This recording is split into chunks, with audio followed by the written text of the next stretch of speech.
دوستوں، بہت سی ایسی قومیں ہیں جن پر اللہ کی نعمتیں تمام ہوئیں، اور بہت سی ایسی قومیں ہیں جن پر اللہ کا دردناک عذاب آیا، جس کا ذکر قرآن مجید میں موجود ہے۔ عرب ممالک میں آنے والے اکثر انبیاء کا ذکر قرآن مجید میں آیا ہے، اور ان کی قوموں کے احوال بھی تواتر سے بیان کیے گئے ہیں۔ ان میں سے ایک قوم سمود بھی گزری ہے، جسے قوم صالح بھی کہا جاتا ہے۔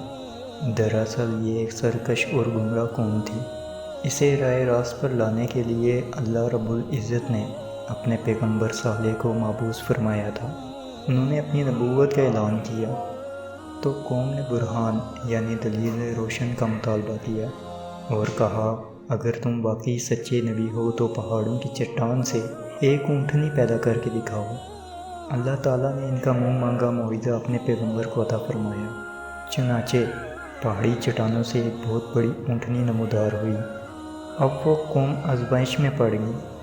اللہ تعالیٰ کی طرف سے حکم ہوا کہ تمہارے پاس پانی پینے کا جو ذخیرہ ہے، اس میں سے ایک دن تم پانی پیو گے اور دوسرے روز سارا پانی اونٹنی پی جائے گی۔ یوں دونوں فریقین کو اپنی باری کا پابند ہونا ضروری ہے۔ قوم سمود بہت ہنرمند قوم تھی۔ وہ چٹانوں کو تراش کر پہاڑوں میں خوبصورت گھر بنایا کرتی تھی۔ اس کی کارکردگی کے چرچے دور دور تک پھیلے ہوئے تھے، لیکن ان سب کے باوجود ان کی بد دماغی بھی عروج پر پہنچی ہوئی تھی۔ اس کے بعد جب کہ انہوں نے مطلوبہ معجزہ دیکھ لیا تھا، انہیں نبی کی پوری اطاعت کرنی چاہیے تھی، مگر ایسا نہ ہوا، بلکہ وہ لوگ بے دینی پر کمر بستہ رہے۔ بلکہ کچھ لوگوں نے یہ پروگرام بنایا کہ خدائی اونٹنی کو مار ڈالا جائے، حالانکہ حضرت صالح نے انہیں منع بھی کیا تھا، ایسے غلط ارادے سے اسے چھونا مت ورنہ ہلاک ہو جاؤ گے۔ لیکن جب کسی معاشرے کی مت ماری جاتی ہے تو اس پر کوئی نصیحت بھی عمل نہیں کرتی۔ یہی حال قوم سمود کا تھا۔ چنانچہ ایک دن موقع پا کر اس قوم کے بدبخت افراد نے شفافیت کا مظاہرہ کرتے ہوئے اس اونٹنی کے پاؤں کاٹ دیے اور اسے ہلاک کر دیا۔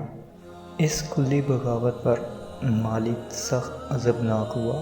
قہر الہی نے جوش مارا اور قوم کی ہلاکت کا فیصلہ ہو گیا۔ وہ قوم جو پہاڑ اور وادیوں میں تھی، جو اپنے آپ کو انتہائی محفوظ سمجھتی تھی، خدائے جبار نے اسے عجیب طریقے سے ہلاک کیا۔ ہوا یوں کہ ایک زبردست آواز پیدا ہوئی، جیسے کوئی خوفناک چنگاڑ ہو، زبردست دھماکہ ہو۔ ایسی شدید لرزا دینے والی آواز کے اثر سے وہ موت کا شکار ہوتے چلے گئے، اور اس طرح یہ قوم لقمہ اجل بن گئی۔ جہاں مالک حقیقی انسان کو اپنے عجیب مظاہرے دکھاتا ہے، وہاں اس کی سزائیں بھی بڑی انوکھی ہوتی ہیں۔ معلوم نہیں کہ اس شدید چیخ میں یا تو دھماکے جیسی آواز کا تاثر تھا جس کی وجہ سے ان کے جگر پھٹ گئے ہوں، یا حرکت قلب بند ہوگی۔